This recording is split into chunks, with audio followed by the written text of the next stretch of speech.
to Celah Belajar channel, still with me, Famia, and today we are on our third reading materials, which is matchings. So let's get over the syllabus and common questions in IELTS first. Here we go. Okay, so here we go. This is matchings. So what is actually matchings? It's in our third syllabus. Third reading material syllabus. Okay, so we have done listening, all the listenings, and then reading overview and multiple choices, true, false, not given, yes, no, not given, and it's time for matchings. These are the common IELTS reading questions. Now we are on our third ones, and completions, short answer questions will be on the next videos. Okay, all right, matchings.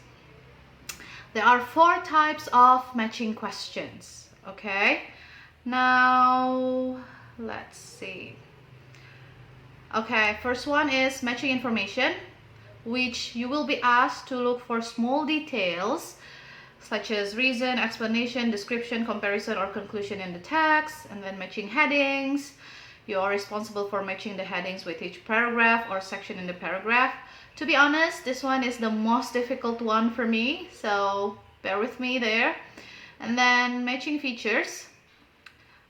This one also requires you to find detailed feature and information about a person. It's almost the same like matching information, yeah? And the last one is matching sentence endings. You will need to complete those sentences by reading the text and choosing one correct answer from the given list of answers. So the last one, which is matching sentence endings, itu adalah pertanyaan yang paling jarang sebenarnya di IELTS. Tapi mungkin akan muncul pada saat kalian ngambil tesnya, so why not discuss that, right? Alright, now matching information. Ini contoh soalnya. Okay, don't forget the first one you have to do is to read the instructions. Okay, so di video kali ini aku nggak akan kasih contoh-contoh soal berikut dengan reading textnya because it's really long, trust me, and we have to discuss 4 matching questions. So I suggest you to actually find the Cambridge IELTS Test questions, which you can actually download it from the internet, and then look up for these kind of questions. It's not difficult though, seriously. So here we are going to show you an example of the question and the tips on all the matching questions. Okay, nah tadi kita udah lihat ya soal dari matching information. So the first thing that you have to know is that the questions don't come in order of the passage. Jadi di sini memang IELTS examiner or IELTS test maker sengaja bikin soal ini untuk tahu comprehension tentang reading kita memang secara mendalam. For example, if it comes in order, kita bakal lebih gampang kan ya buat tahu ada abis dari pertanyaan paragraf ini, misalkan ada di paragraf 1, berarti berikutnya di paragraf 2, 3, 4 dan seterusnya misalnya. Nah, tapi di sini benar-benar mereka itu ngetes tentang comprehension kita secara holistic, secara menyeluruh. Nah, jadi matching information bisa aja nih misalnya nomor 1 kalian dapat di paragraf A, tapi nomor 2 bisa jadi di paragraf H misalnya. Atau kebalikannya, nomor 1 misalkan di paragraf H dan nomor keduanya ada di paragraf B. So it doesn't always come in order. It won't come in order actually. Now, one thing that you have to be aware of is that one paragraph may consist of 2 answers. For example ya, misalkan pertanyaan 1 dan 2 itu ada di paragraf H dua-duanya. Dan ada yang memang paragraf yang tidak memiliki jawaban apa-apa. Ya, jadi selalu lebih banyak paragraf daripada pertanyaan. Now look at the question again, okay? Okay, so we got 6 questions here. Dan paragrafnya itu ada dari A sampai H, which means we have 8 paragraphs and 6 questions. Dan malah si statements atau questions ini bisa jadi ada 2 nomor yang berada di paragraf yang sama. Misal contoh nomor 14 dan 15 itu ada di paragraf B. Nomor 16 ada di paragraf F, let's say. Jadi random banget. So what you have to do next after you know that the questions don't come in order adalah be aware of synonyms. Karena the first thing that you have to do after you are aware of that is that underlining keywords dari statement questions tadi. Nah, jadi kita underline keywords and then you go back to the passage and scan for the information and then you have to find the synonyms, not the exact same words. Malah, if you look at for the same words, there are high chance that you will get the answers wrong. Okay, so do not find the exact word, but find synonyms because it will be paraphrased. Alright, and then there are not questions about main ideas. So kita pernah bahas tuh cara salah satu skill reading itu adalah baca line pertama atau line terakhir dari setiap paragraf, and that's where you get the main idea. But these kind of questions are not questions for main ideas. So find the specific word from the text, from the paragraph, and then read the sentences surrounding that keywords to find the answers, okay? And the last tip is do the general reading strategy. So, general reading strategy adalah strategi yang memang selalu kita bahas tuh, skimming, scanning, and then read for details. Itu di setiap reading akan selalu seperti itu. So, basically, ada yang bilang pertanyaan matching information itu adalah pertanyaan yang harus kalian kerjakan terakhir. Tapi, it depends on you. Actually, you need to do a lot of practice and trial and errors. Karena ada beberapa yang memang lebih nyaman kalau dikerjakan terakhir, ada juga yang lebih nyaman dikerjakan di awal. Tergantung kita strength dan weakness-nya ada di mana. Nah, caranya, maksudnya plus minusnya, kalau misalkan memang kita mau kerjain di akhir, we are more familiar with the text. Jadi kita udah ngerjain, kan satu passage nih biasanya punya beberapa question types. If we skip this one, and then we go to a different question types, otomatis kita akan baca lagi kan reading passage-nya. Nah, jadi kita udah lebih familiar dengan organization of the passage, sehingga pada saat kita mengerjakan matching informations, itu kita udah lebih tahu informasinya ada di mana. Lebih tahu organisasi teksnya di mana, dan kita kayak pernah, oh kayaknya aku pernah baca ini di paragraf yang sini misalnya gitu. Lebih mudah jadi buat kita ngerjainnya. So, after that, you underline the keywords, ya kan? Keywords dari statement tadi, terus kalian balik lagi ke passage, and then read the surrounding sentences around the keywords. Nanti kita akan tahu jawabannya di mana, di paragraf yang mana. Okay? Moving on, we move to matching headings. Nah, matching headings ini contohnya seperti ini. So, you will have like Roman numbers, dari 1 sampai, well, depending on the passage, the paragraphs, but usually it's from 1 until 9 paragraphs, ya, or sometimes 10. Nah, kita lihat di sini, what you have to do is you find the right paragraph and match it with the headings. Headings itu apa sih? Headings itu adalah kata lain dari main idea. So, different from matching informations, matching headings are questions to look for main ideas. Jadi, yang pertama kalian baca buat tahu ada di mana ini paragraf yang mana yang memiliki heading tersebut adalah baca kalimat pertama dan kalimat terakhir. Tapi, okay, so this is more challenging now because this is IELTS, guys. They don't make it easy. Kadang mereka tuh trick the test taker by having the main idea in the middle of the paragraph.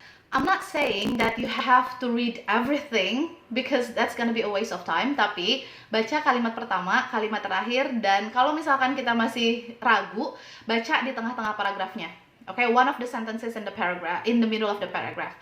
Dan, okay, that's the first tip, okay? So read the first and the second, the first and the last sentences of the paragraph, and if you still not sure about the answer, read the middle of the paragraph. Okay, in this matter, of course, it's matching heading, so you have to match each paragraph with the heading. So it might or might not come in order, so just be careful. Most likely not come in order. Now let's look at the second tips. Be aware of 2 specific headings. Maksudnya, balik lagi tadi, ini pertanyaan tentang main ideas. Jadi, kalau ada terlalu banyak details dan specific information di headingsnya, di pilihan jawaban kalian, meaning that it's not likely to be the answers, because it's too specific. Seriously. You cannot be too specific, it has to be main idea. I know, right? Okay, the third tip. Some headings sound similar, but so be careful. So ya, di pilihan headingsnya, misalnya di pilihan B dan E, itu agak mirip. The topic is the same basically, but be aware of quantifiers dan juga specific information. Okay, so the more general, the more likely that's the answer. Okay, you have to be careful with that. Next, one heading only for one questions. Again, balik lagi kayak tadi, yang matching informations. Matching informations kadang-kadang jawabannya bisa sama. 2 nomor jawabannya sama, 1 paragraf. Tapi di matching headings, 1 pertanyaan hanya untuk 1 headings. Oke, jadi kalau kalian misalkan tiba-tiba di nomor 15 sama nomor 18 tuh kayaknya jawabannya B. So, one must be wrong. Oke, check again. Dan balik lagi ke yang tadi, do not be specific. It has to be general because it's finding main ideas. Okay, now you can actually look back to the questions or again practice. Find the Cambridge IELTS questions and practice. Now you will understand what I'm saying. It will make more sense that way. Okay, moving on, shall we? Now we go to matching features. Ini contoh pertanyaannya. So, biasanya kalau di IELTS itu matching features-nya, IELTS academic ya, biasanya matching features-nya itu adalah tentang theory, about opinion, or about a statement, ya, biasanya. Nah, jadi nanti di pilihan jawabannya itu bisa jadi ada teorinya siapa, jadi disebut nama-namanya siapa aja, atau tempatnya di mana, atau opininya seperti apa, dari siapa, kayak gitu. Seperti contoh yang tadi kita lihat ya. Okay, the first tip is read the question first and highlight keywords. So instead of reading the text, you should just read the statements and highlight keywords. Okay? Number 2, scan the passage for the keywords. That's like our routines, right? So number 3 is read the part that contains the keywords. Nanti pas kita udah dapat matching nih keywordsnya di mana, lalu kita baca paragraf tersebut, baca beberapa kalimat yang ada di antara keywords tersebut untuk tahu betul apa enggak itu yang kita cari. And the last one is deduction is the evil. So why do I say that? Because kadang kita tuh selalu mendeduksi. Tahu kan ya deduction? Jadi misalkan ini kayaknya enggak, ini kayaknya salah menurut perhitungan aku seperti ini, seperti itu. Nah, jangan pernah rely your answer from your deduction. Karena the answers are right there on the text. Alright? So if it's not there, meaning you are looking at the wrong paragraph or you're not reading it enough. Alright? So deduction is the evil. Be careful. Alright? Next, matching sentence endings. Ini yang paling jarang, tapi why not practicing on it, right? Ini contohnya. So basically ini mirip kayak listening yang memang sentence completion. Jadi udah ada kalimat, we just have to find the ending of that statement, of that phrase, okay? Of that utterance, whatever you call it. But you know what I mean, right? Okay, now tips untuk pertanyaan ini adalah concentrate on the sentence beginnings. Karena why bother understanding the endings when we don't know the beginning. Jadi hanya fokus ke beginning, which is the questions, not the answers.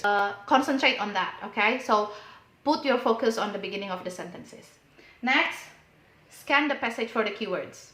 Okay, again, underline keywords, go to the passage, find the keywords, and where to find that information. Alright, next one. Questions come in order of the passage. So only for this one, the questions are in order of the passage. Jadi pertanyaan 1 kalau kalian menemukan di paragraf B, berarti berikutnya ada di paragraf C atau masih di B. Jadi nggak akan balik ke paragraf A. Okay, so it makes it easier. Last one, check again for grammar accuracy. Karena ini ada sentence beginning dan ending, so when you have put your answers on, let's say on B, baca ulang semua kalimatnya. Does it make sense? Is it grammatically correct? Karena mereka harus accurate, harus grammatically correct. Kalau enggak, meaning you find the wrong answer. So that's an easy indicator whether you got the correct answers or not. Alright? Anyway, so that's the last tip actually for all the matchings. One thing that you have to be sure is matchings are one of the most difficult questions in IELTS. So it's either you strike it, you attack it in the beginning, so go for it in the beginning, so you tackle the most difficult one and then you go on to the easiest one, so you have more time, or put it into your last challenge. Jadi kalian gak buang-buang waktu di soal yang susah. Jadi gini, kalau misalkan kalian attack it in the beginning, ternyata susah dan kalian makan waktu lebih banyak di matching questions, and then you neglect other easier questions, itu sayang banget karena buang-buang waktu. So if you can actually have time, if you allot time to actually do these matching questions in the beginning, that's fine if your time management is good, okay? But if not, I will suggest you to put it at the end. Again, jeleknya kalau kalian taruh matching questions ini di akhir atau ngerjain matching questions ini di akhir adalah you only have short time, you only have like a little time to actually do this kind of questions. Padahal questions ini tuh butuh waktu lumayan panjang. So whichever you decide to do, to adopt, you have to practice. Coba cari mana yang lebih pas buat kalian, karena nggak semua orang sama, beda-beda. Jadi ada yang seneng yang susah duluan dikerjain biar nanti yang gampang-gampang, atau yang susah itu terakhir, kerjain dulu yang gampang-gampang. Which I will actually recommend the later one. Kalau saya sih lebih suka kerjain dulu yang gampang, baru yang susah itu terakhir. Karena memang kalau ngerjain duluan yang susah duluan itu biasanya udah mumet ya kan, apalagi reading. Kalau udah mumet, otak tuh udah kayak burn out, jadinya malah nggak benar kesana-sananya. So my suggestion would be put it at the end of your test, okay? But still, both ways you have to have a good time management, so you have enough time to actually do everything. All right, and thank you for watching our videos. Don't forget to hit the subscribe button and share it to everyone who can benefit from our videos, and don't forget to comment on our channel and see whether we can discuss something that you really need right now or something that you want to have an insight of.